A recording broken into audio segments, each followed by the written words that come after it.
Hello, Hello. I am Chris Carlone, and this is Mr. John Baldino. And today we are going to follow up on our last conversation, which included, taking a look at job descriptions, how often we should look at them, how we should revamp them, important items to include in your job descriptions. So if you haven't seen that one yet, take a look.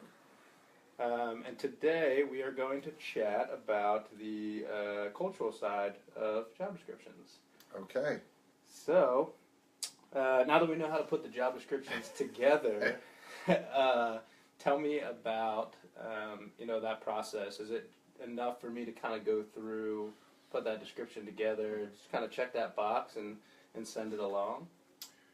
Well, I mean, certainly from a creation of job description, and by the way, I'm a little froggy today, so I apologize. I'll have my little bit of a deeper voice today. I mean, certainly having the job description does check the box as far as compliance. I mean, last time we talked a lot about compliance. Sure. So certainly that box, so to speak, is checked. But does the job description itself fulfill everything about the kind of person who should have the job? No, it's a piece of it. I mean, there's certainly other things about the job description that sort of are those intangibles that are kind of between the lines, rather than just the tasks. Okay. That's interesting that you mentioned that. Does the job description kind of match the person or personality? Can you kind of explain your that's a great question, your actually. thinking behind that? Yeah, so here's a great example. There are organizations that want to grow, and they say everybody says we want to grow, and then they know that they need the next level of person. So they move from from having, say, a director of operations to a COO. Right, that's the next level that in their mind should happen. Okay. So you create a job description for a COO, right, which is a little bit different than a director of ops, but some overlap. Just because you find somebody who you could, again, I'll use the check boxes thing, like check off the boxes of the job description. This guy or girl fits the bill. Doesn't mean that person is going to work out well in that organization. You have to look at things like context. There's never been a COO before. What will that be like for this person? Sure. Is the CEO or president or owner ready?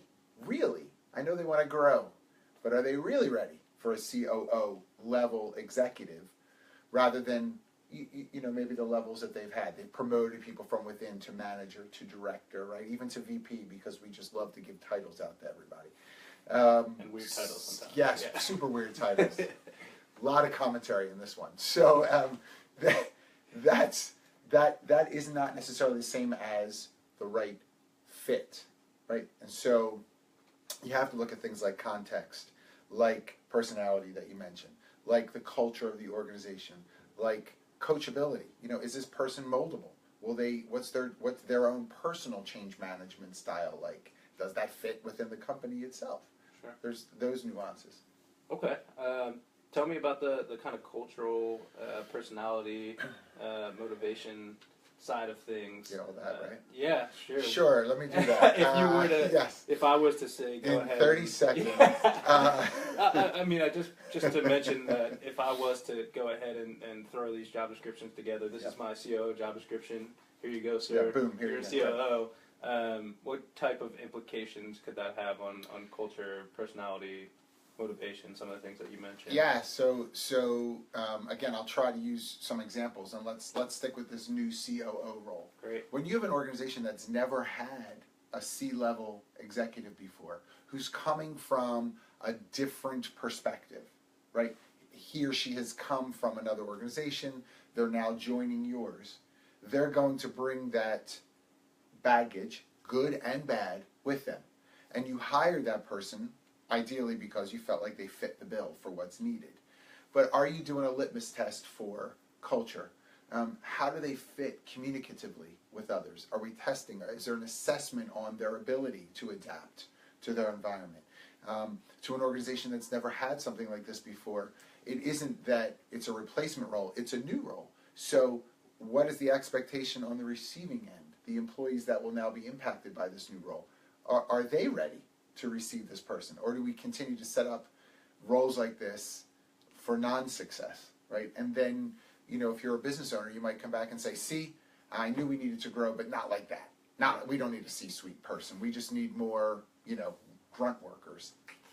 That happens a lot because we're not setting this up for success with context.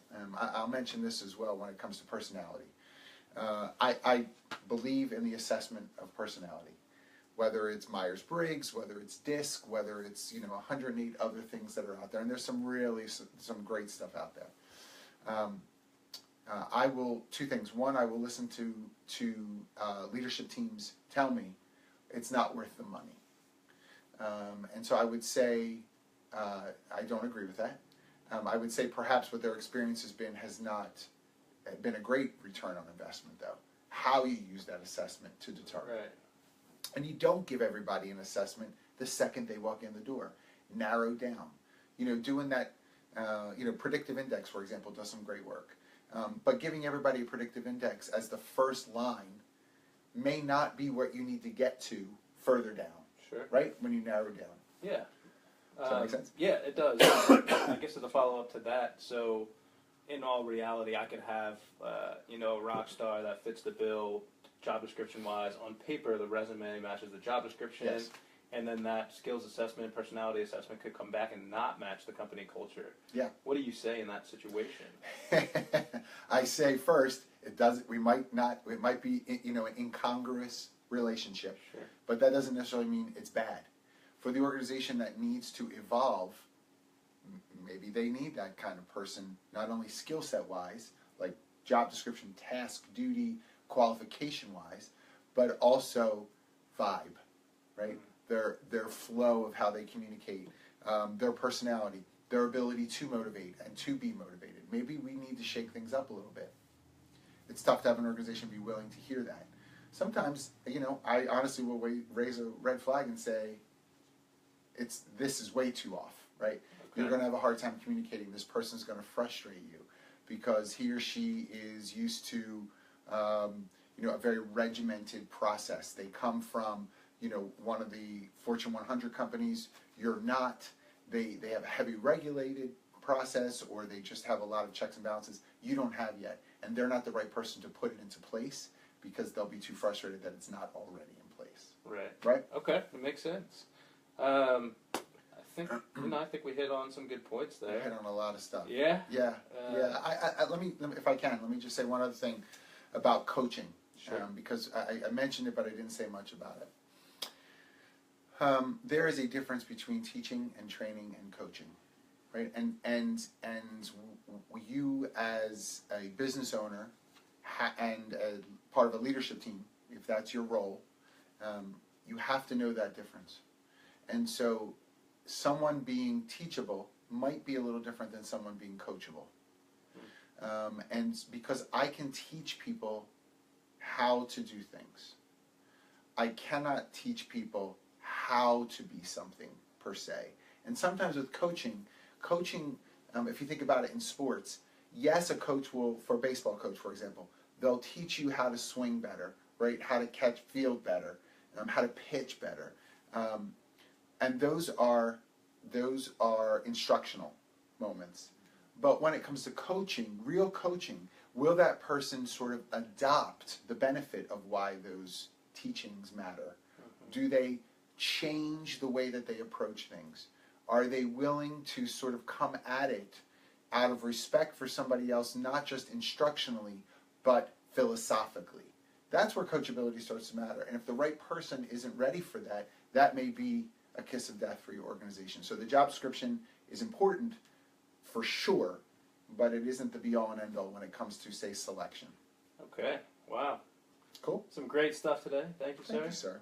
All righty. Appreciate it. That's all we have today. Thank you, guys. Let us know if you have any questions, and we will be back with another round. Thank you. Take care, everybody.